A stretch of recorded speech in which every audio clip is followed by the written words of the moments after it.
Thank you everyone who is on the call today. Welcome to the KCQVIC Forum, and it's our first one for 2021. So we're very excited for this year and all the, we're very hopeful and optimistic for this to be a wonderful year for all of us. So thank you all for joining. This month, especially with everyone kind of setting their New Year's resolutions for those that do those, this is a really great topic for us to focus on.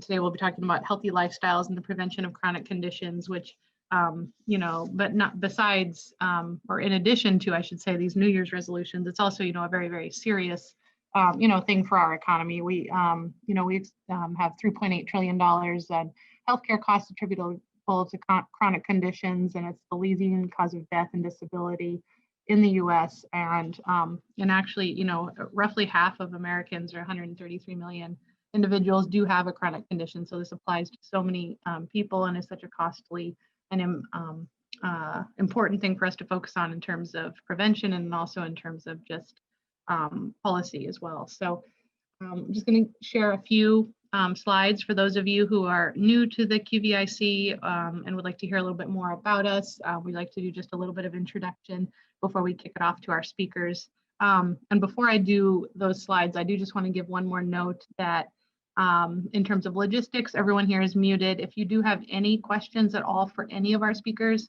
we will save them for the very end, where we hope to answer a few aloud. But we also encourage everyone to use the chat box feature on here, where you can enter in any questions that you have for any of our speakers. And they can, as things go on, we can monitor and try and answer as many as we can through the chat box. So with that, I'll jump right in. So for those of you that don't know, the Kansas City Quality and Value Innovation Consortium is a group of many of us working on regional quality improvement, and the vision is to bring multiple stakeholders together to improve the quality and value of healthcare. And we're supported and partnered with a number of great partners in our region, and hope to partner with many more. And so what we're really trying to do is achieve the triple aim in Kansas City of really getting better care to patients and populations, reducing the overall costs that it takes to administer all of that care, and also improving outcomes for patients and populations in Kansas City. And the strategies, are kind of the buckets that we're doing to achieve this, are kind of in three areas, and they all really help inform one another. And so we work on training. So we have a program called Tiara, Training and Implementation Actionable Research Approaches, and it's really a way to engage researchers or providers or quality improvement staff, or whoever it may be that is trying to implement some sort of evidence-based tool into practice, and teaching them ways in which to do that, because implementation science is just that. It's a true science how to do that. And so we have a training program for that, as well as, you all are here today in the KCQVIC Forum. This is one of our main avenues for dissemination and engagement, where we talk about all of the different healthcare priorities that are important for our region through this monthly venue, where we hear from different stakeholders in terms of whether they're a payer or a provider or a researcher or a community organization, et cetera, and hear their perspective on the issue, because it really leads to fruitful conversation of how we can best solve things together and coming at things from different angles. And then we also have our regional quality improvement projects, where we're implementing quality improvement projects across multiple hospitals, and then and within that we engage with a number of other partners in that. So with researchers, with community-based organizations, et cetera. And you can find out more about all of these on our website, or talk to us after. I'm already cutting into speaker time, so I'm going to move it along. And just kind of a heads up, a lot of you, I share this slide. We usually don't always share our slide of our individual staff, kind of we have a number of staff working on it, but this is kind of where the main facilitators had been Dr. Carol Decker, John Spreadis, and myself.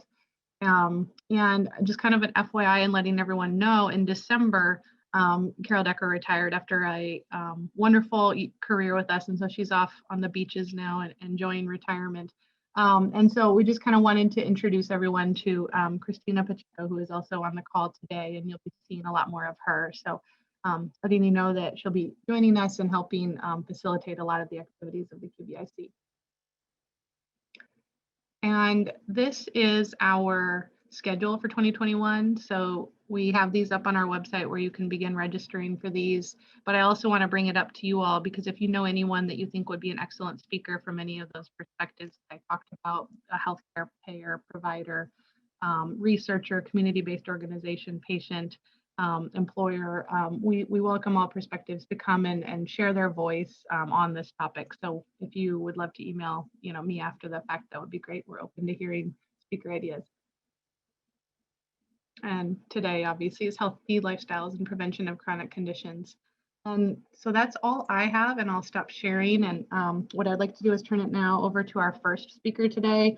So we'll be hearing from Allison Brungart, who is a health strategies consultant of customer analysis and solutions at United Healthcare. And she'll be providing that payer perspective for us on real results with Real Appeal. Okay, great. Stacy, can you hear me okay? And can you see the slide? Yes and yes. Okay, perfect. All right. So I am happy to be here today, and I'm going to share some insights on our lifestyle program that is known as Real Appeal. So we know that there is a lot of research out there that tells us that a moderate amount of weight reduction, something like about 5%, can have a pretty meaningful impact for individuals. However, we also know that empowering and informing and motivating groups of individuals to make the change required to get to that 5% weight loss has been very challenging for our industry. We have employers that really want their employees to become healthier, and they know they can reduce the risk of diseases and ultimately help to control healthcare costs. We also know that obesity and obesity-related conditions like diabetes and cardiovascular disease and stroke and cancers continue to dominate the top healthcare categories for large employers. And we think that this trend could be lowered by helping members to make small changes that they work on over a longer period of time, and if they're able to kind of sustain those as lasting behavioral changes. So Real Appeal is known as an intensive lifestyle intervention program. Real Appeal is founded on clinical research. There is a lot of studies out there on prediabetes and diabetes and obesity. And so there's evidence out there that really shows the benefits of a behavioral intervention, and there's different task force that have put out recommendations. So for example, obesity guidelines recommend that comprehensive lifestyle interventions include content around diet and physical activity and behavior therapy, having at least 14 sessions over a 6-month period, and then doing follow-up for at least 1 year. The U.S. Preventive Services Task Force recommends that clinicians screen for obesity, and if their patient has a BMI over 30, that they recommend them to join an intensive behavioral therapy program to help with their obesity. And then we also know that the Centers for Medicare and Medicaid Services reimburse provider for these services.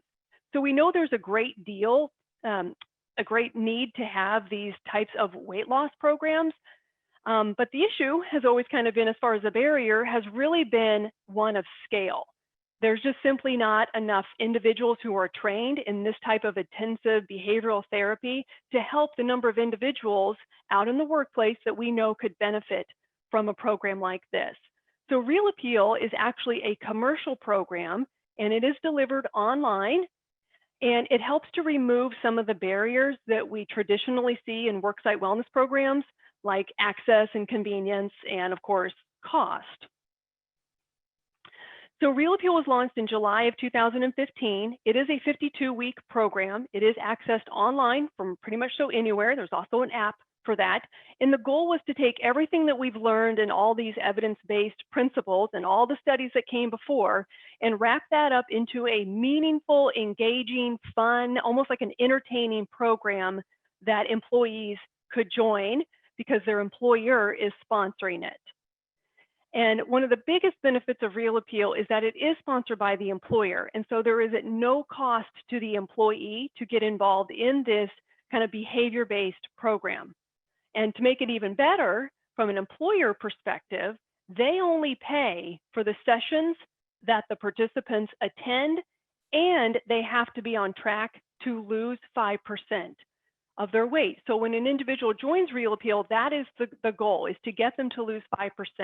So why 5%? Because again, kind of going back to the research, we know that a 5% reduction in body weight reduces the chances of an individual becoming a diabetic by 58%.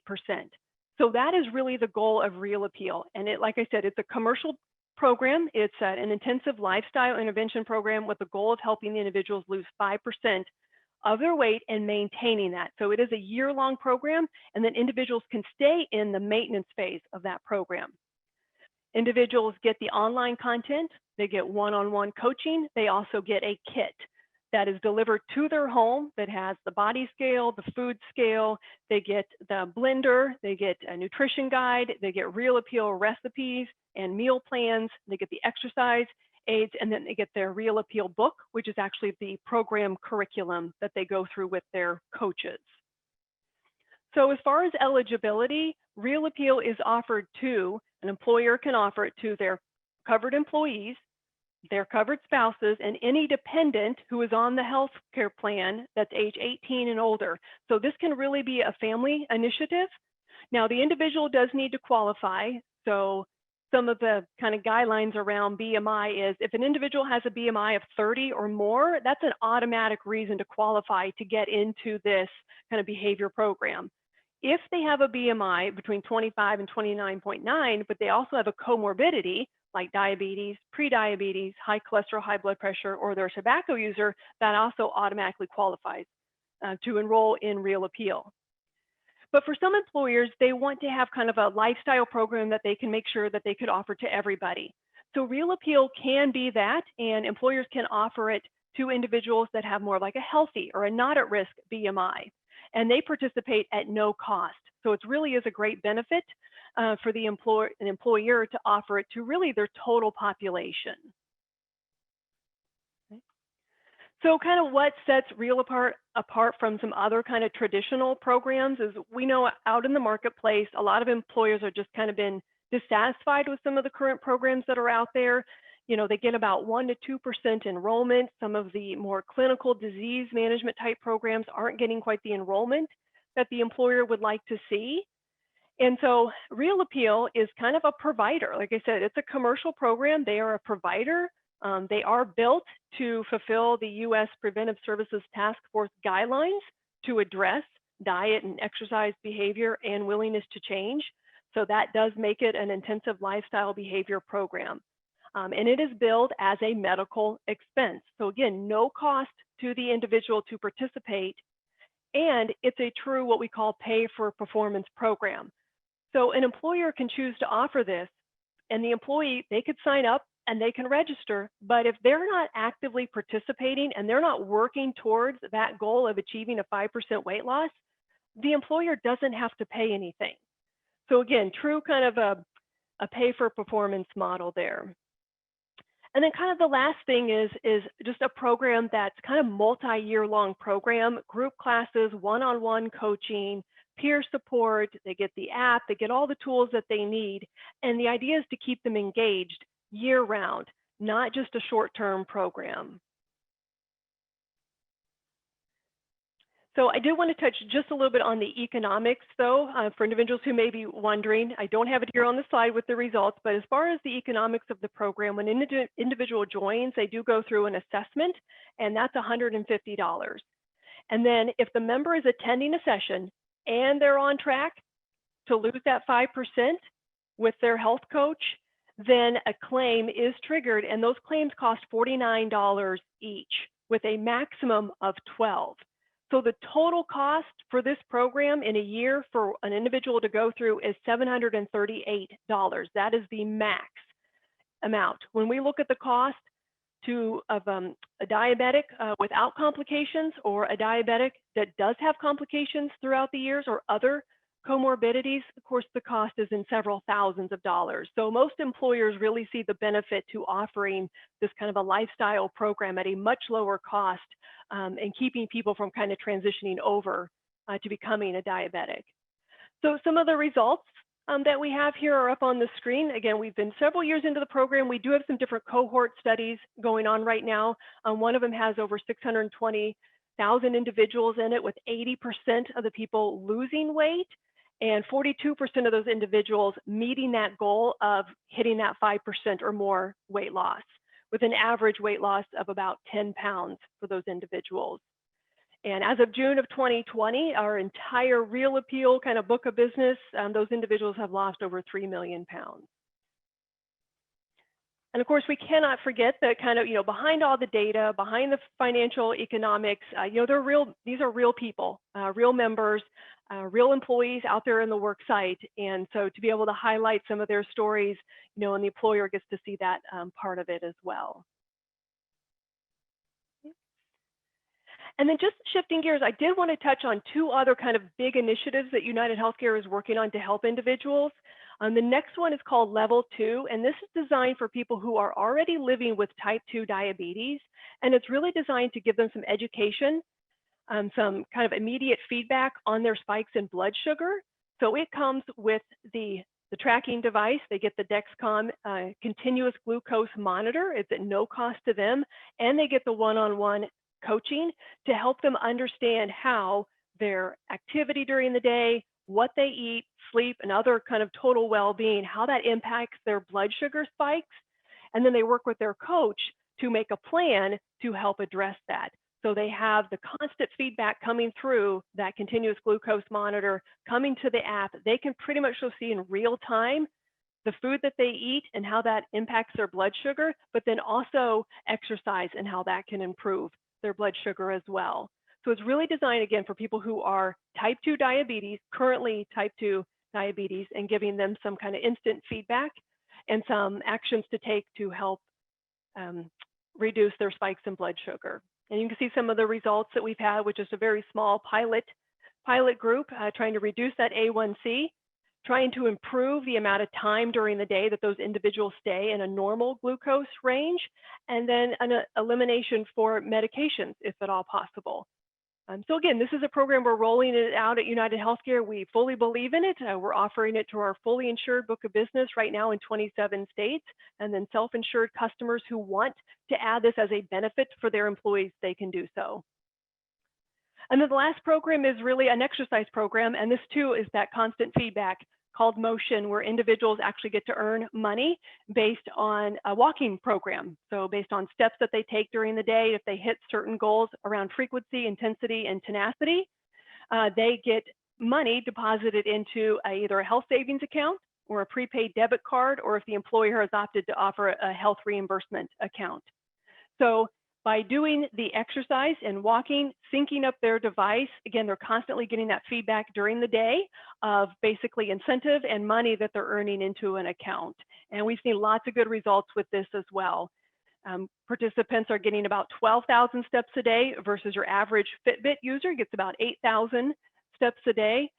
6 months into the program, 60% of the members are still walking and actively tracking and participating in the program. And then we're reaching a participation rate 45 to 65% in some of the studies that we're doing with employers out there, which again is really much higher than the close to 20% that a lot of programs can bring in. So a lot of great results with the different programs that we're offering, and I'll be happy to answer any questions that you have afterwards or in the chat. Great, thank you so much, Allison. That was amazing. Your results are amazing to see as well. I know there's already a few questions popping in, and I do have to say, as a segue to the next speaker, the book that's on my to-read list is Keep Sharp, Sanjay Gupta's new book about how to keep your brain healthy. The last bit about the motion. I mean, basically the magic sauce. I'm going to ruin it for you, Eric. I'm just kidding.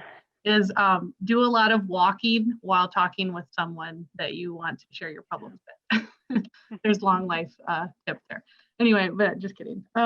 So I'd like to introduce our next speaker, though, who is Dr. Eric Vidoni, who's going to provide a researcher perspective on aerobic exercise and cognition, what we know and what comes next. And Eric's an associate professor in the Department of Neurology at the University of Kansas in the Alzheimer's Disease Center. And so we're very lucky to have you and look forward to your presentation. And I think you're on mute still. Sorry about that. Thank you, Dr. Farr. So unfortunately, we don't as much as everybody wants to say that exercise is good for cognition, we're not like Real Appeal. We do not have really, really solid explicit evidence yet. And so what I thought we might do is kind of peel back a little bit those layers and talk about how we're trying to solve that and help solve that question about whether or not exercise benefits cognition and brain health. So I just have a couple of minor disclosures, nothing particularly exciting. So I'll talk just very briefly about what dementia is, how we're defining it, and talk a little bit about exercise in the context of prevention, a couple of things that we've done, a couple groups, other groups that are doing this work, and where do we go next. If you don't know, we're one of 34 now Alzheimer's disease centers spread around the country. We're all chartered to do work together, but we have our own individual foci, and one of our main ones here at KU is exercise and how exercise benefits the brain. So just briefly, so that we're all on the same page, when we talk about dementia, we're talking about a change in cognition, typically memory or thinking, that impacts your daily life. And some people can have memory and thinking changes that don't necessarily impact their daily life, and that's not dementia. Alzheimer's is the most common form of dementia. It's the one I'll sort of be talking about today for a couple of very specific reasons. There's others, and I think we're getting increasingly aware as we get better methodologies for testing that a lot of people have a very mixed pattern of dementia where they'll have some vascular changes, some Alzheimer's related changes, and other things going on. So as we get better at defining the etiology of dementia, this is getting a little bit more complicated. But I would argue that vascular is becoming more and more increasingly important. And therefore, exercise often is going to be increasingly important. When we talk about Alzheimer's, we're talking about two very specific brain changes. You may have heard of them called plaques and tangles. Plaques are an aggregation of a protein that we all have called beta amyloid, and it gets a little sticky and it gets a little toxic and it starts to kill brain cells, and then those brain cells in various ways tangle up or die, and you lead to atrophy of the brain, and that can have cognitive implications. We've been very interested in exercise because we know exercise is good for basically everything, right? It's very nearly a miracle cure, or at least a miracle treatment for almost everything, as the Real Appeal folks know. But there's really been no great improvement on the dementia front. We really haven't had a new medication approved for dementia in the last 18 years.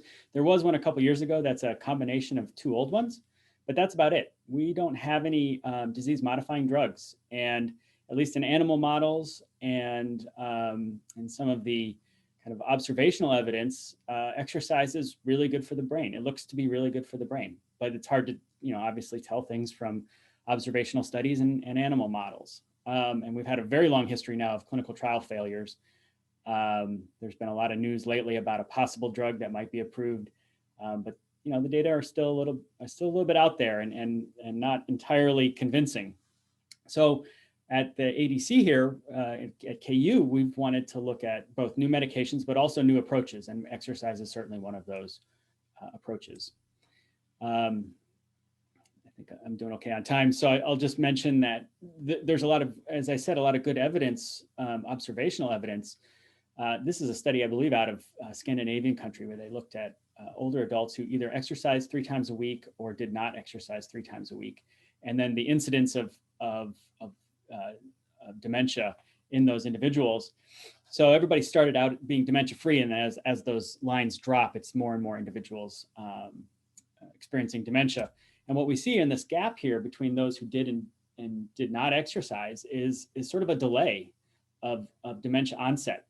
And when we think about that, we're actually talking about another several good years of aging, and probably lower healthcare costs and the associated benefits of that. So exercise has the potential to be very powerful, but we're still, as I said, in that phase of testing it. There's one great study, probably the most important study that I can think of is what was called the Finnish, I can't remember what the G is for, but it's an exercise study finger, where they put Finnish elders who were at higher risk due to vascular issues for developing Alzheimer's disease. And they did a 2-year multi-domain intervention that included exercise. And it was, I think, especially focused on exercise, but it included everything. And we saw changes, they saw in this large group, changes in cognition, especially in something called executive functioning, which is sort of the planning, scheduling, task orientation. And we see that a lot. But so there are a lot of evidence in these large studies that it's a small effect, but a significant effect of exercise and generally taking care of yourself, basically following Real Appeal. I would love to do a study in about 20 years of those Real Appeal folks, because I think we'd see very interesting cognitive benefits, or at least maintenance in those individuals. So as I said, I'm going to try and pull back the curtain here just a little bit. So Dr. Burns, who co-directs the Alzheimer's Disease Center, started a trial way back in 2010 when I was just a postdoc here, called TEAM, or the Trial of Exercise for Aging and Memory. And we do community exercise. So we don't do exercise at KU. The YMCA trainers run all our exercise studies. And we think that's a little more ecologically valid way to test whether or not this is going to work. And so we randomized 100 group folks into one of 4 groups. We did a no change in your behavior control, and then we dosed at the public health recommendation of 150 minutes a week. So we either put people in 75 minutes a week, 150 minutes a week, or 225 minutes a week of moderate intensity aerobic exercise at the YMCA's here, and then did cognitive testing and some physical function testing before and after that. And I keep doing that. What we found was that, as you might expect, here in the blue, people who exercise get more fit. This is how the blue is how much their heart, lungs, and muscles could do work. And that was in a very nice dose response. If you did a little, you got a little benefit. You did a lot, you got a lot more benefit. We also saw sort of a dose response with this visual spatial processing, which is sort of like scanning your environment and making decisions while you're on the highway, taking in a lot of information and trying to figure out which turn to take, things like that. So the more people who did the highest amount of exercise actually had the most improvement in that category. There was another category of thinking called attention that everybody did just about as well. So the other thing we found out that is the more fit you got, this VO2 peak is just a shorthand for fitness. The more fit you got, actually, the more you improved in those areas. So it was very much about how much you challenged your body, how much you increased your fitness to see those cognitive changes, to see the most cognitive changes. So that led us to think, well, okay, so maybe exercise is benefiting. By no means is 100 people definitive, but maybe there's something that's going on that's Alzheimer's disease related. And we talked about amyloid. That's been the primary focus for the last 20 years, is how to modify beta amyloid formation in the brain and try and circumvent that. And so we were thinking about, well, how might exercise do that? There was some evidence in the animal literature that aerobic exercise can modify amyloid production. Certainly some interest in the idea that it might be able to be healthy to cells, and cells can sort of weather the effects of amyloid. There's even some suggestion that maybe exercise has been able to clear the amyloid out of the body, or out of the brain. That being said, none of these things had really been tested because it was very difficult to measure amyloid until about 2015, when a radio PET tracer was developed, and we were able to test before and after 1 year of exercise whether or not the amount of amyloid measured by that tracer changed over time through that exercise. So we did the same thing as we did with TEAM. And we enrolled individuals who were at kind of an elevated risk because they had elevated amounts of amyloid in their brain. They did not have any cognitive impairment, but they were starting to have these elevated amounts of amyloid that we could measure all of a sudden. And we either enrolled them in a stretching toning control group or an aerobic exercise group, very similar to what we did in the TEAM study. And they did it for a year this time. And we did the PET scans and some cognitive testing before and after. And again, this was led by Dr. Burns. And this was a little disappointing, honestly. I'm not going to go through all the results, but the exercise, once again, exercise is great for you. It boosts your fitness. This is sort of undeniable. We already know this. This isn't anything new or exciting. You exercise and you exercise to a certain, a significant degree, and you boost your fitness. And that's wonderful for mortality, morbidity, overall body health. It basically helps every system that we can identify. It's a little harder to detect what it's doing on the brain. We were not able to show that it changed amyloid load in the brain at all, which was disappointing. And we also, on this one, weren't able to show any memory or thinking changes, which is a little different from TEAM. And we're not entirely sure why. Certainly, we're not arguing that exercise isn't good for you, but it's not clear if there's a diminished benefit in people who are at higher risk for Alzheimer's, or if we did something kind of unusual in the study that we're not able to track that changed the outcome, and we aren't able to see the benefits, or what. So what are the next steps? I think I only have a couple minutes here. The next steps are, we'll continue to pursue the, what if exercise is good for you, because we know it's good for you. We're not quite sure if it's good for the brain yet.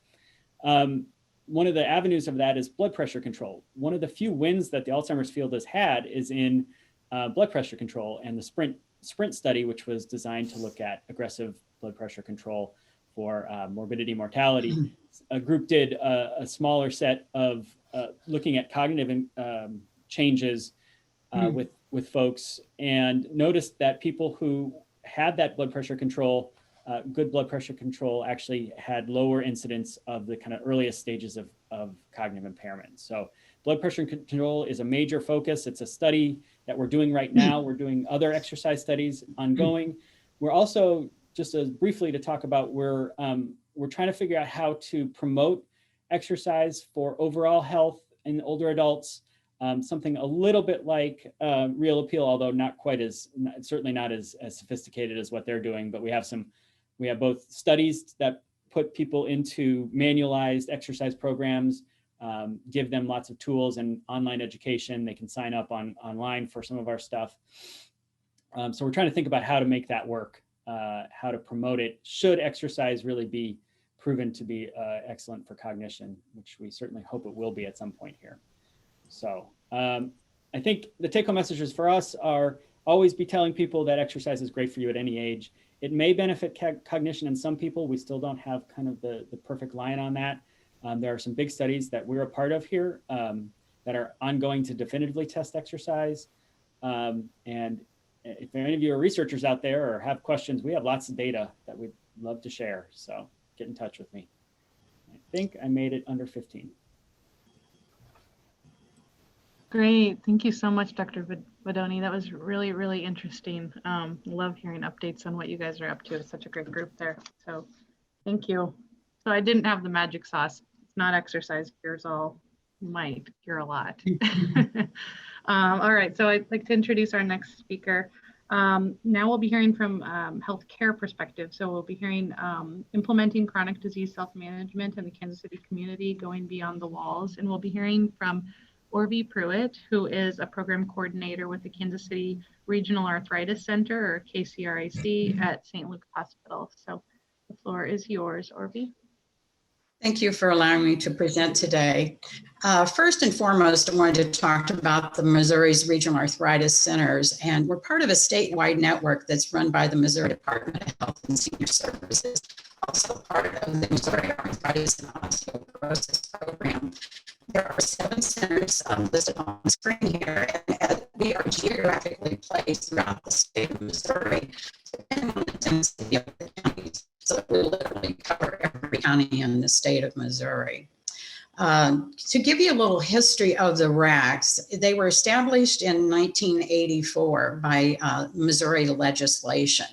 And our choice was to partner with local organizations to really provide education, community-based services for people with arthritis and other related conditions to arthritis. we're primarily funded through contracts with the Missouri Department of Health and Senior Services. Monies come from the Centers for Disease Control and Prevention to the Missouri Arthritis Program, and then are contracted out to the various regional arthritis centers. The Kansas City Regional Arthritis Center. Orvie, Yes. you're breaking up a little bit. I don't know if your mic's not really attached. I mean, sometimes we hear you crystal clear, and sometimes it's just very fuzzy and garbly. Sorry about that. Okay. Just want to hear every word you're saying, so I wanted to let you know. Is this better now? Much. Okay. The Kansas City Regional Arthritis Center at St. Luke's Hospital has been in existence since the inception of the RATS by Missouri legislation, once they started contracting. You might wonder why we are at St. Luke's Hospital as a regional arthritis center. And in the 1980s, people with arthritis were often hospitalized for treatment of extreme cases that had arthritis. Often it was bed rest for some for 2 weeks' time. And as time has gone on, we've realized that's not the thing that we need to be doing for people with arthritis. However, at the time, St. Luke's had an inpatient rehab unit, and we housed many of those people that were there for arthritis conditions. And so the CDC, when they came up with the concept for providing funding, they wanted our grant to help us to expand on how physical activity affects people with arthritis, and also to explore some of the self-management education programs to see if we can help improve the quality of life of individuals. So in 1995, we took a transition from offering those evidence-based programs, not only for people with arthritis, but for persons with other chronic health conditions. We also found that many people with arthritis have other chronic conditions. So it's not just a one-time hit that you have a certain condition. And so CDC, along with the grantees, really are trying to increase the awareness of arthritis, its impact on the nation's health, but also looking at trying to improve the quality of life for those with arthritis and what effects that has maybe on other chronic conditions. Part of the concern is that people with arthritis sometimes become a little more sedentary because of the symptoms, the pain, et cetera. And when you do that, health behaviors tend to change, and you may be more susceptible to other chronic conditions. So I wanted to go over the programs that we do. We do chronic disease self-management education. And what it is we do a program for chronic disease, one for diabetes, and one for chronic pain. All the programs were developed at Stanford University. And these programs actually complement what the medical team has suggested that their patients do. And it really enhances their regular treatment, helps them to sort of get the, how do I put everything together my healthcare team has asked me to do. And the programs pre-COVID were in community settings, and they went for 2 to 2.5 hour sessions once a week for 6 weeks. However, since COVID came along with social isolation, the licensee of the programs has started virtual programs. So we can put those programs out virtually to anyone that is internet connected. However, we found that there are some people that are internet challenged, don't have internet, et cetera. So a toolkit was developed with going once a week for 1 hour meeting with one leader for 6 weeks. And the people that deliver the program, the community programs, the virtual programs, are trained leaders. And they are people that are they can be a health professional, but one or both are non-health professionals and has a chronic condition. So you're going with peer leaders in these programs, because research has found that people learn more through peer leaders in these programs than they do from another means where it's just a lecture. And so the toolkit can be led by one leader, because you only have with the phone support, you only have 4 to 6 participants, so it can easily be done by one leader. With the virtual setting or the community settings, virtual, we can take up to 12 people. In community settings, we can go up to 18. The content that is included, you'll see there's a book there with a blue cover, Living a Healthy Life with Chronic Conditions, is one we use for the chronic disease self-management program and the diabetes self-management program. The other one is Living a Healthy Life with Chronic Pain, so it's very specific to chronic pain for that course. And all three of the programs use that relaxation CD, that's relaxation for mind and body. These are given free to participants. And then I wanted to include some comments we received back on the toolkit, because thinking about a toolkit with phone support, where you're asking people to do something on their own and then to meet with a leader once a week. A little unsure how that might come out because of social isolation. Would they really do it at home, etc.? And so what we have found out in a class that we had done, I wanted to just share some comments because it appears in the time of social isolation and also in times because of that, we may not be as active as we normally are. We found some good results. One participant said, I had not been engaged in my life. Too many challenges and isolation from the pandemic closed me off from the world. I wasn't sure the class would help me. It not only changed my outlook, I think it changed my life. I take on challenges with action plans and I'm making progress. Another said, I use my walker more and my wheelchair less. And for her, this was a very big deal because she was confined to her wheelchair most of the time in her home. Another person said, group classes with complete strangers have always frightened me. But at the conclusion of the course, I feel like I have a support group cheering me on. So these were kind of unique results of programs we never really intended to provide in this way, but that's a gift from COVID and social isolation that has really found ways that we can help people. It's also opened doors when we are able to go back in community settings to reach people that for physical limitations might not be able to get to a class, or for people that are in a rural setting and can't drive to a class, it's too far. So we have options now where we can do community, we can do virtual, and then those that don't have the internet, we can now do that phone support. This next slide shows our workshop overview. This is the one for chronic disease self-management.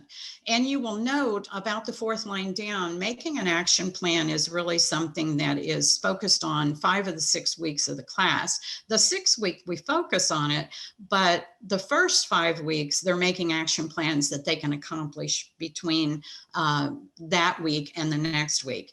Afterwards, we ask them to make longer term goals. And the action plan is sort of the really the basis of the self-management program, because you're trying to get people to change their health behaviors. You start out with action plans and having them do something they want to do. It does not have to be a health behavior. And once they do that, they succeed, they report back, everybody reports back the next week, as well as the leaders on those action plans. We find over time as we go through the course, because we talk about physical activity, healthy eating, better breathing, better sleep. As we do that, we find those health behaviors start changing in those action plans. And rather than doing something like cleaning out a drawer, they're suddenly saying, well, I want to walk a little bit. We have some people that are very sedentary, so they might walk down a hall if they're in an apartment building. Those are huge goals for them. And once they succeed with that, it often encourages them to go forward with other things. And then we have another program that we work with, the Walk with Ease program. And it really provides support and information for people to either start a walking program or enhance what they're already doing. There's a free book, and it's pictured on the slide. And there's tools provided in that book that help people to develop a walking plan right where they're at. And they also learn other skills like problem solving, goal setting, creating diaries to examine their progress. We can offer Walk with Ease in different formats. There's group workshops that are held in community settings. And now, because of social isolation and trying to social distance, we are doing some virtual programs that are working out very well. There's also self-directed by the book book. Whether you do it in a community, virtual, or self-directed, you expend about 1 hour sessions 3 times a week for 6 weeks. And that often people go beyond that once that session is over and find that they're actually becoming more physically active, whether it's in the confines of their home or whether it's walking around their community. We've got some people that have just started walking in a home and really making some great progress with that. I wanted to explain how we implement some of our programs because we can't do it all ourselves. And so we do that through partnerships, which the CDC grant deliverables has asked that we partner with community organizations, try to get our programs embedded. And how we do this is accomplish this is we train leaders. We do programs promotion, we provide support for books and CDs, incentives. We also do QI visits, quality improvement visits on our leaders to ensure program fidelity, because the evidence-based programs are only as good as following the course that we have been instructed to co-lead. Some examples of our partnerships, there's the Black Healthcare Coalition, Covenant Community Health and Wellness, Cerner St. Sabina Wellness Center, Humana, the Kansas City Public Libraries, Kansas City Quality Improvement Consortium, MARC, North Kansas City Hospital, the Northland Living Well Collaborative, Partners in Primary Care, Phoenix Family Housing, Truman Medical Centers, and the University of Missouri Extension. And we're always trying to build more partnerships as well. Wanted to talk just a little bit about a unique partnership that we have with MARC. MARC has a grant to do the same evidence-based programs that we do. And so what we have done is we collaborate on a pretty extensive level to try to maximize our respective grant funds. And how we do that is by training leaders together, and we do order materials, printing together so we can maximize our discounts.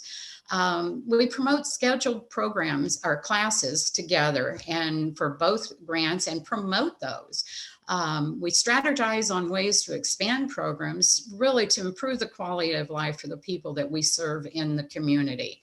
And also we try to streamline a process because we use leaders under both grants. And so what we're trying to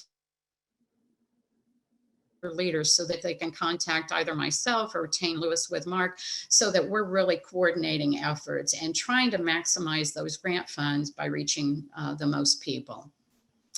And then I just wanted to provide a parting thought that came out from one of our partners recently that said that the chronic disease self-management education program leaders build confidence in participants by encouraging and motivating individuals to become better self-managed and empowered to make and sustain positive changes in their life.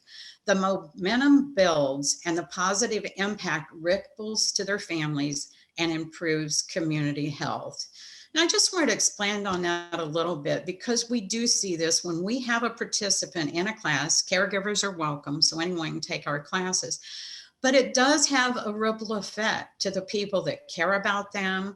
It has a ripple effect on how they view their health, and that they may have a component of helping self-manage that along with what their healthcare team has recommended. But it also extends to the family because they're starting to participate more in things they could not do before. So with that, I will leave you. I understand questions for later or chat box, but thank you for having me. Well, thank you so much, Orvi. That's such great information to hear about. Thank you so much. And what a vast list of partners you have, which kind of leads also to one of our next speakers. So our next speaker will be hearing a regional and state perspective on the MA4 network, which is a statewide coordinated network of evidence-based programming.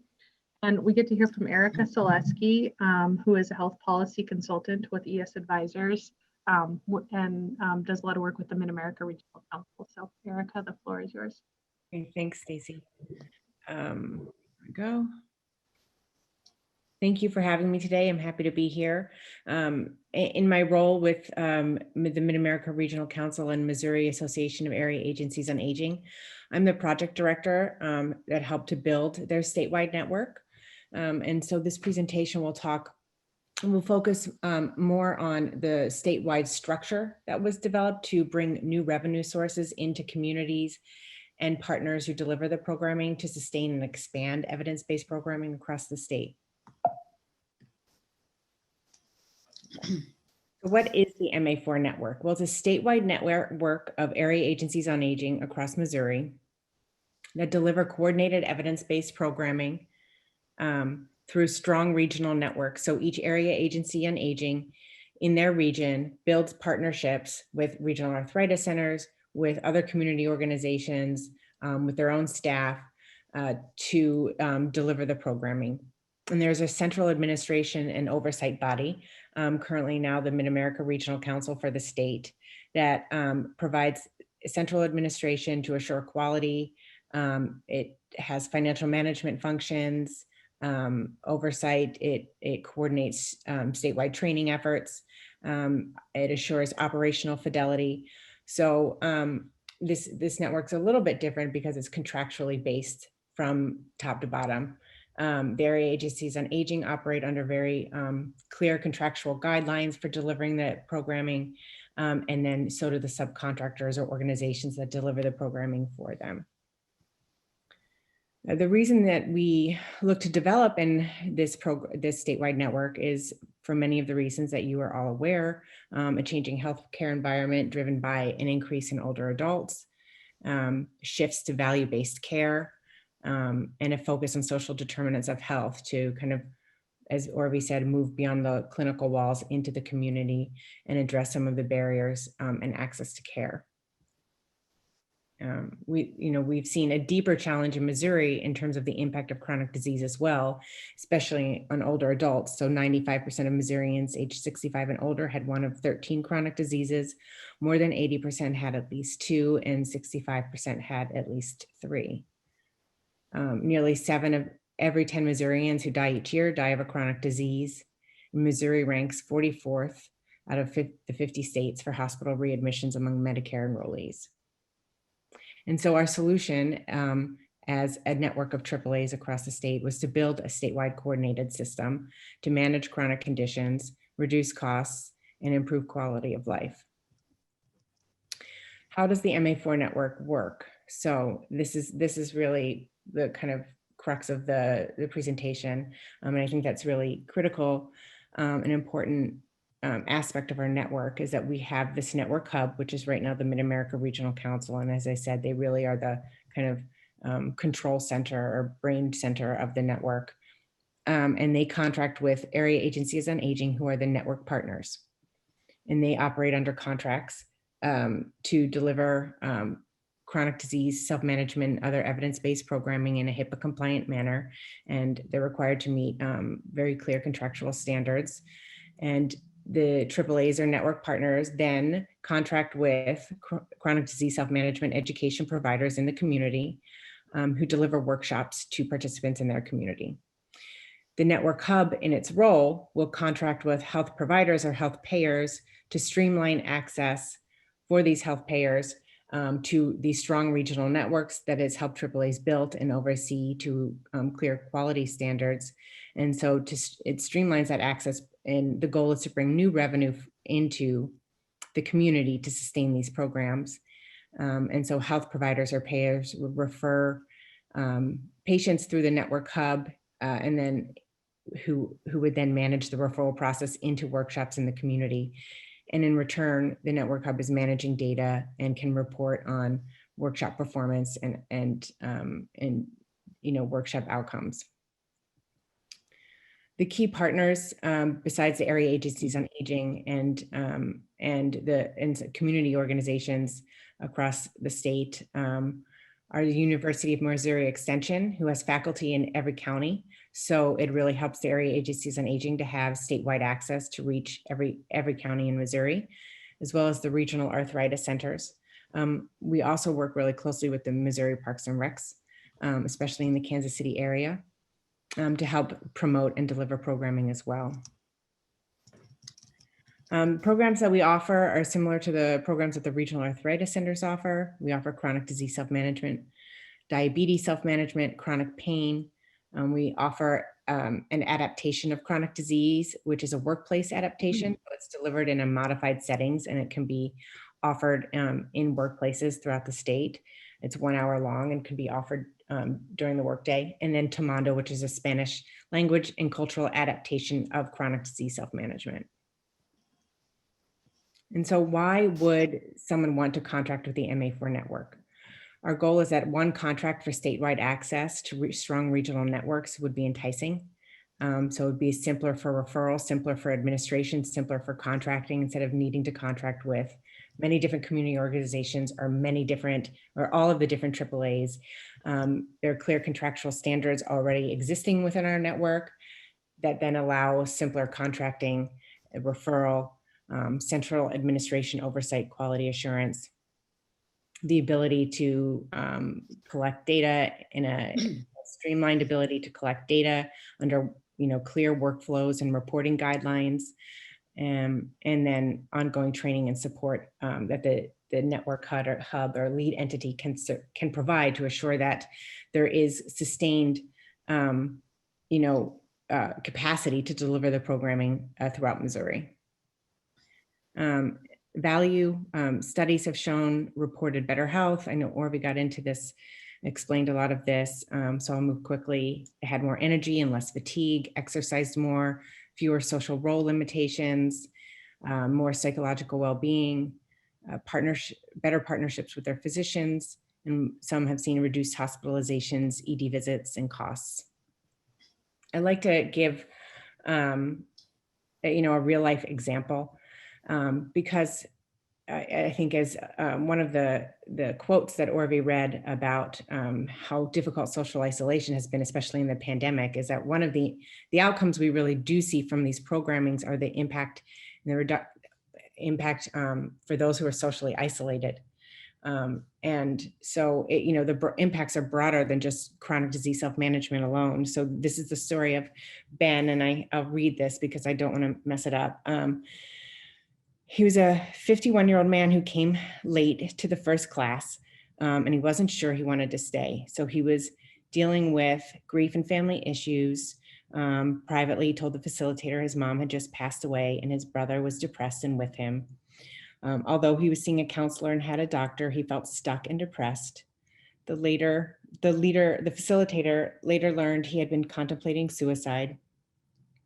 And the facilitator really saw such a transformation over the 6 weeks during and after the class. So Ben, he came to all the classes. He stuck with everything. He made friends with a young man with a learning disability. They started to meet once a week and take walks together. And now he continues to exercise and socialize and continues to walk with his friend. And so that's a kind of a really good example of the impact on quality of life that these programs can have. How are we going to sustain the network long-term? So as Orvi mentioned, we right now have a 3-year federal grant for the Administration for Community Living. And that was to support the infrastructure and capacity building that we have done. We're in the last 6 months of that grant. And the goal is to contract with different health providers, Medicare Advantage, Medicaid managed care, and other payers to sustain the network and the programming throughout the state. And so to date, we've, in terms of chronic disease, we've touched 800 and almost 900 people across the state and had 686 completers. We have a completion rate of 79%, which is above the national average of 75%. We've trained more than 50 new leaders and master trainers. Those are the individuals who can train new leaders. So we've really been able to increase capacity statewide. In addition, I think some of these notable accomplishments are the contracts, the subcontractor standards that we've executed, which were designed to prepare the AAAs and community-based organizations for contracts with health payers. So there are information technology requirements, HIPAA requirements, reporting requirements, very specific training requirements. And so, so that was really a key accomplishment to execute those, train the AAAs and community organizations on those contractual standards as well, to be prepared to advance any health payer contracts. We've developed a business plan for sustainability, a quality assurance plan, which We evaluate AAA and partner performance on a regular basis. Standard subcontract agreement, again, which pushes down those contractual standards to the community level. Marketing materials, HIPAA training and protocols that we offer to all of our community partners across the state, and a clear provider manual that outlines all of the policies and procedures. So, OIG exclusion checks and how to handle a client grievance, what to do with a billing issue, IT requirements. So all of those kind of boring things, but very necessary things to operate in the current healthcare environment. And then what are our next steps? We've executed a third-party contract with a health payer. We're about to execute another. And so in the future, this structure, the statewide structure, the goal is this is really a groundwork to expand to all wraparound community services, to really have an integrated care package of community services that can address social determinants of health, meals, transportation, community care management. So this was an initial, really laying the groundwork so that we could be expansive and provide a full package of services to meet community needs and kind of move beyond the walls of the clinical setting. And that is the end of my presentation. Thank you, everyone. Great, thank you so much, Erica. That's amazing. I love seeing the outcomes that you've done and on all the work you guys have accomplished. It's really amazing. I hope you can find some sustainable plans for post-funding and in terms of these activities. So thank you very much.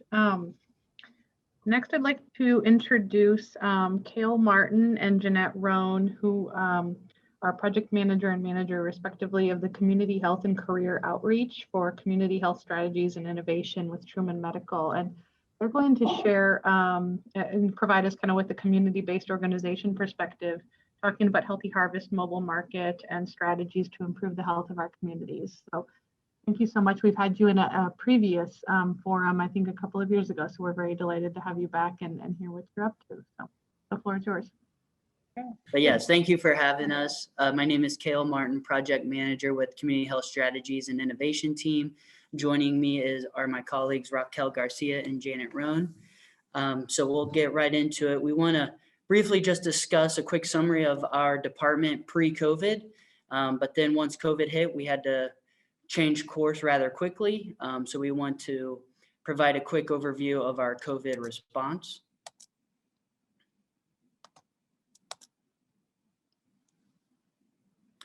So our three main areas of focus is chronic disease prevention and management, health and nutrition literacy, and career exploration.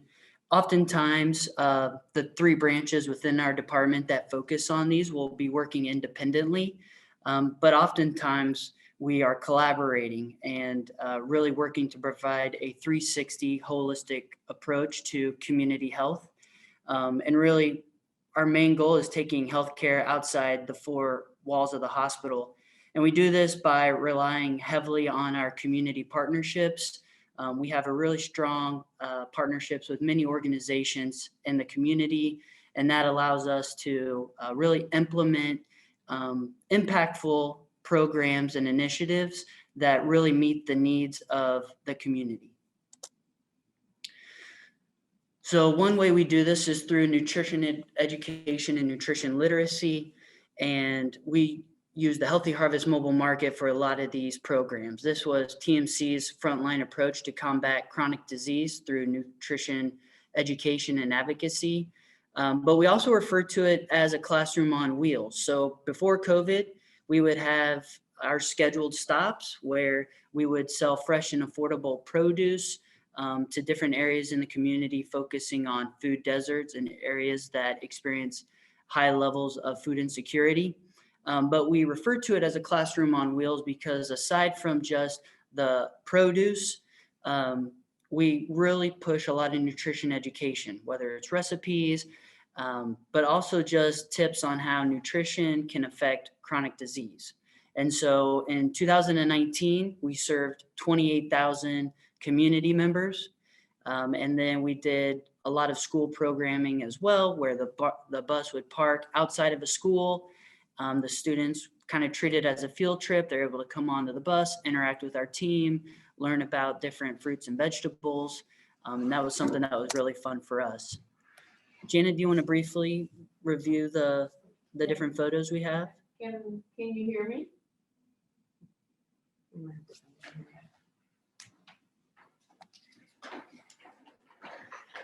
Hi, I'm Janet. And so what you see here are children, and those are the ones that we enjoy serving. Okay, I'll just say it the most. We really enjoy them. So we're at the schools, and we have targeted schools that we go to, and it's like a field trip. Many of the schools don't have an opportunity to have field trips anymore for their children, and so we kind of bring the field trip to them, and the kids come on the bus. We actually, teach them about fresh produce. And during the winter time, when the bus is not in operation, we actually go into the classrooms and teach them about nutrition education. So it's a fun time.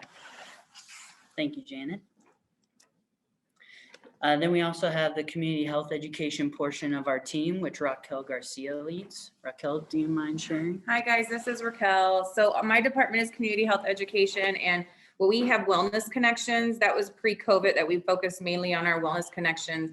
And basically we find community partners, and we have a physical space within their location where we are trying to empower the community members to take charge of their own health. So each wellness connection will have an area where they can weigh themselves, take their blood pressure. They have electronic resources they can get on to look up things, or we have our paper copies of different topics with chronic diseases relevant to their community.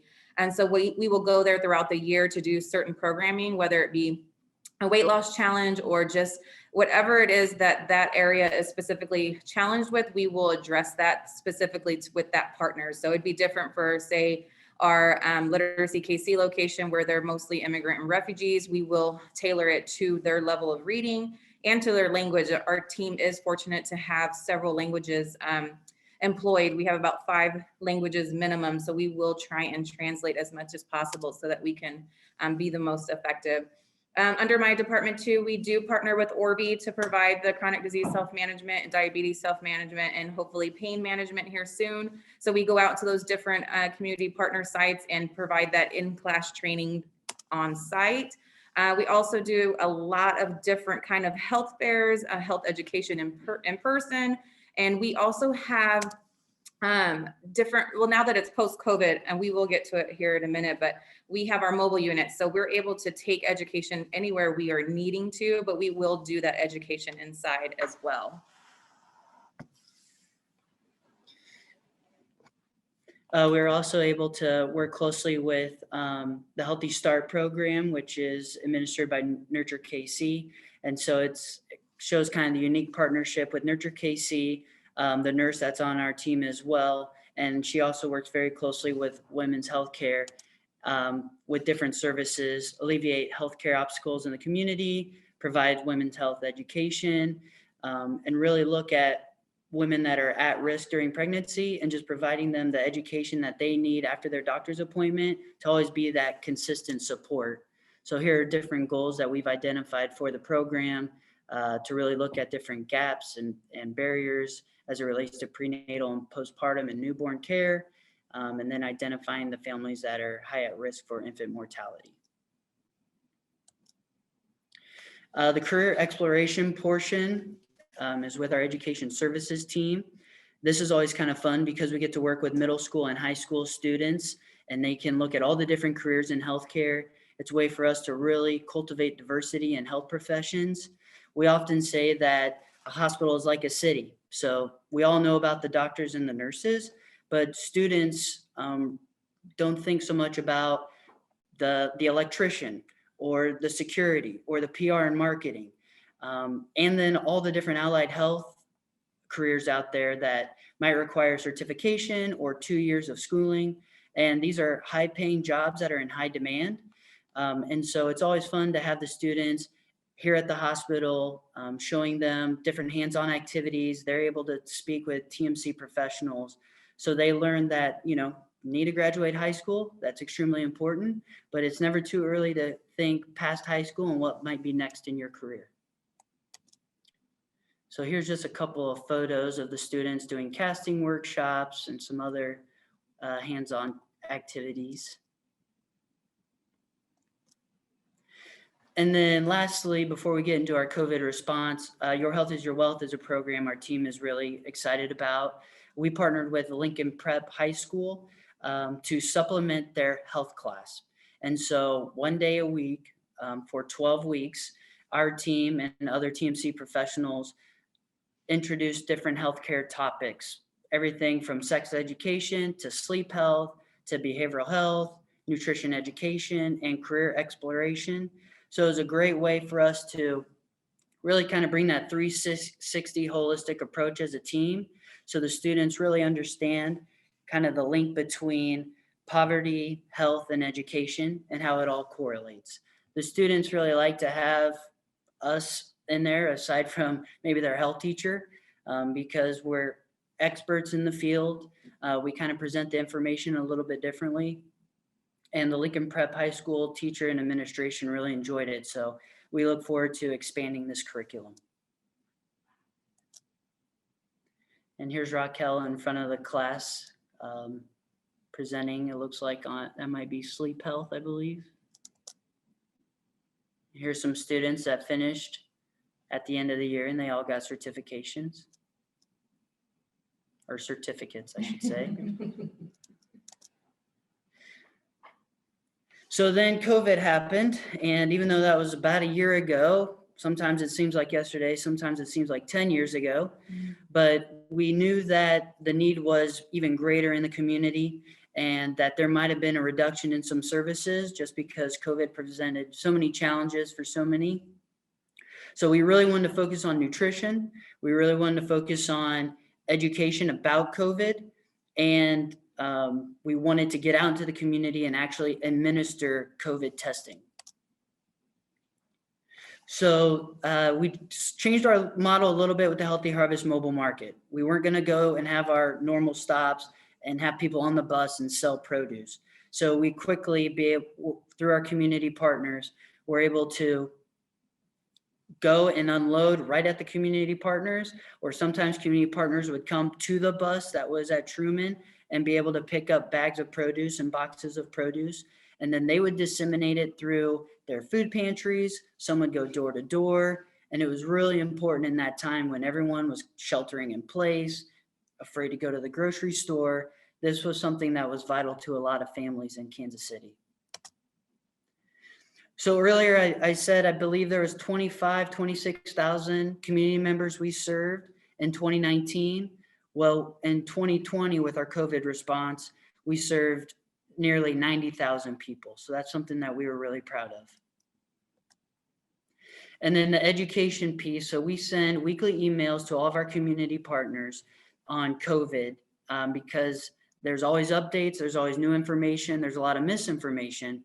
So we try to make it very easy and simplified so people can understand some of those mitigation strategies that hopefully can keep us all safe. So that's something that we continue to do on a weekly basis, and our partners post it on social media. They print it out and hand it to their clientele.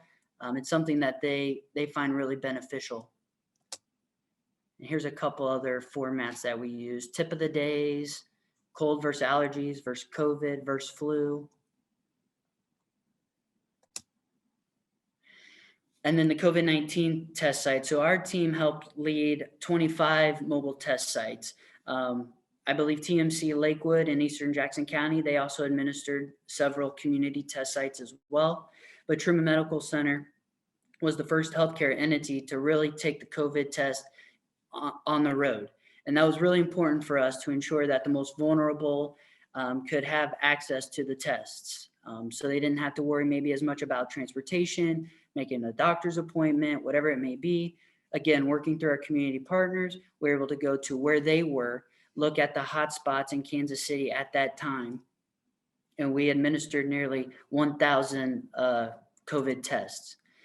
And here is a heat map that shows the yellow dots are where our team went. And and the heat map shows where a lot of those hot spots were. So lastly, as we move into 2021, it's going to be all about vaccinations. Number one, we want to ensure that we educate the community. Again, there's a lot of misinformation out there. A lot of people are hesitant about the vaccines, and that's extremely understanding. This is new, and this is new for everyone. So we want to ensure that people have the information and the tools that they need so they feel well-informed, so they can make a well-informed decision for themselves and their family. And we're also currently planning to take vaccines on the road as well. So again, just trying to make it more and more accessible to the community and really the most vulnerable populations. And so we hope to be able to take our mobile units on the road here very, very quickly to have this available to more people. Thank you very much.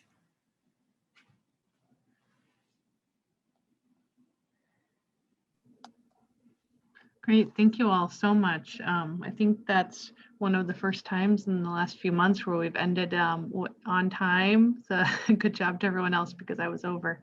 It was time for some questions and answers. So I just want to thank all of the speakers. You guys are all doing such amazing strategies, education, improving access. You're doing so much for the population in Kansas City and the whole region to improve their and reduce prevalence of their chronic conditions and improve healthy lifestyles. But I'd like to open it up to anyone on the phones. I'm monitoring the chat, but it does seem like many of them were answered by the speakers, and we can certainly talk to some of those questions if we need. But if there's anyone on the call that has any questions that they would like to ask of any of the speakers, I'll let you unmute yourself now and go ahead and ask.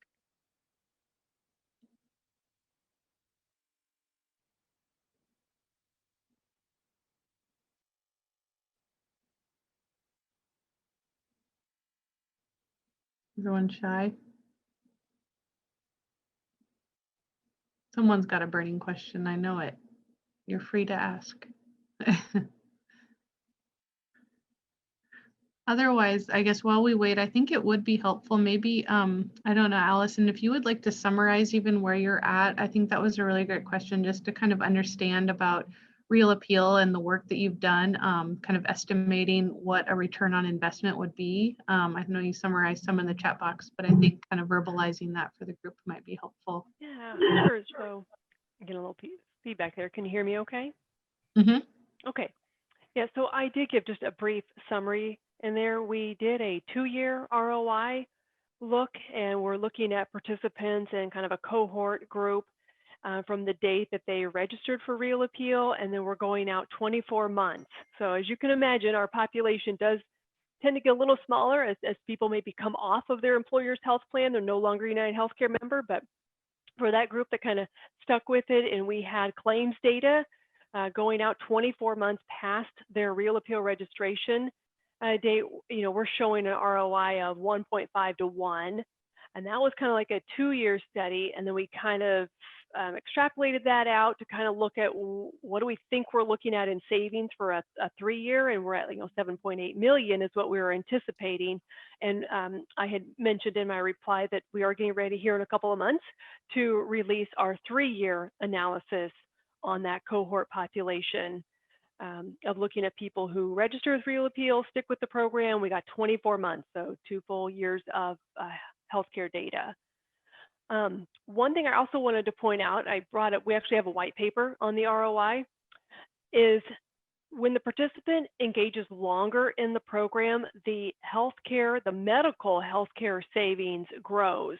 So if they've done like 4 sessions, the healthcare savings was about $370 for that participant. We go up to the individuals who have done over 26 sessions in that time period, and it's well over $1,000 saved in medical care expenses. So it just kind of goes to show that the longer you can keep the participants engaged in the program and participating, continue to lose weight or maintain that weight, the greater the savings was for that group. So hopefully that helps a little bit. That's great. This is John Spurs. I had a quick question, actually, one for Allison, just a real quick one. And then just because as a type 1 diabetic who uses a continuous glucose monitor, I was just wondering how long you support that for the type 2 diabetics. Is it a one-shot deal for sort of learning about how food and activity alters their glucose, or do they keep that, for a year or some longer No, they period? get to keep it, yeah, for a very long period. I don't know that I don't think we, I mean, they only they can stay last in this 10 program. days, so they can keep getting They renewals can, for, yes, they can oh, keep that's getting great. their, yes, yep, to stay in the program. They keep getting that continuous glucose monitor and their one-on-one clinical coaching, and then their app that That's they better hook. support than you get from having type 1 diabetes. That's wonderful. Yeah, I have a so- question for the whole group, which is that, there's a lot of really remarkable programs that are, accomplishing in smaller populations of patients, the idea of activating patients to be healthier. And, is there a way that you could conceptualize how we could, pool together sort of resources and ideas and come up with a sort of a perhaps stripped down, but some kind of program that could be offered sort of systematically throughout all of the providers in the QVIC network, or all the hospitals and care providers at Kansas City? And could we sort of work to have, Kansas City be the most improved health community in America by trying to create a coordination of these different activities? And how might, something like that actually come to pass?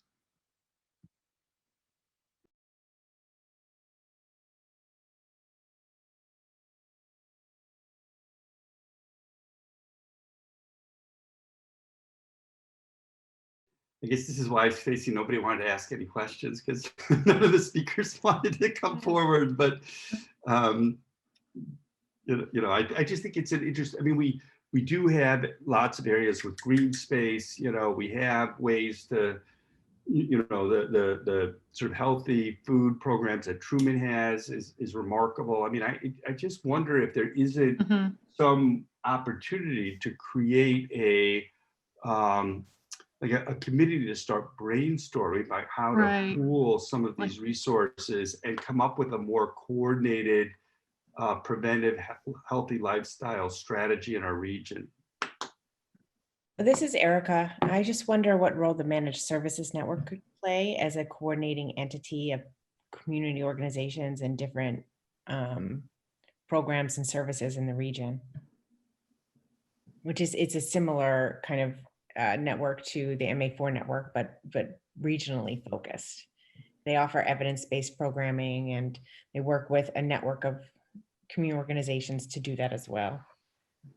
Just a thought.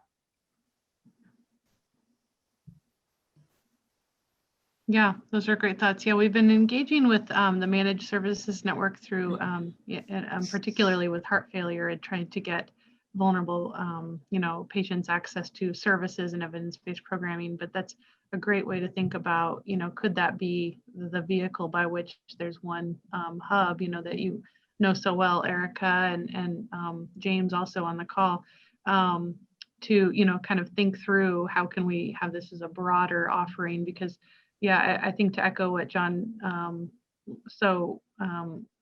explained so well is that, so many of you are offering such amazing, products and services that are very,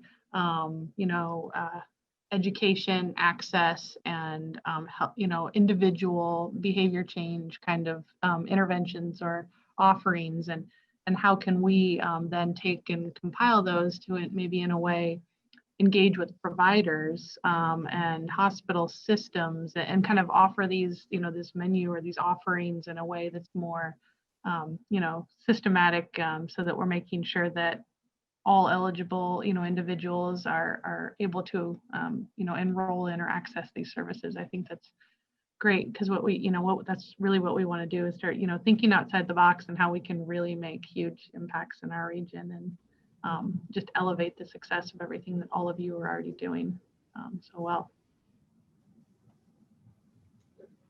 Hey, Dr. Spertus, is there a particular subpopulation you think we can work toward? And it doesn't even have to be a disease specific, but is there a subpopulation you think we can begin some pilots?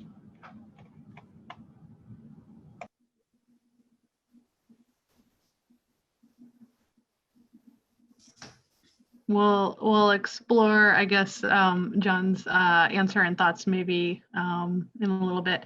Are there any other speakers that want to speak to that kind of approach or idea?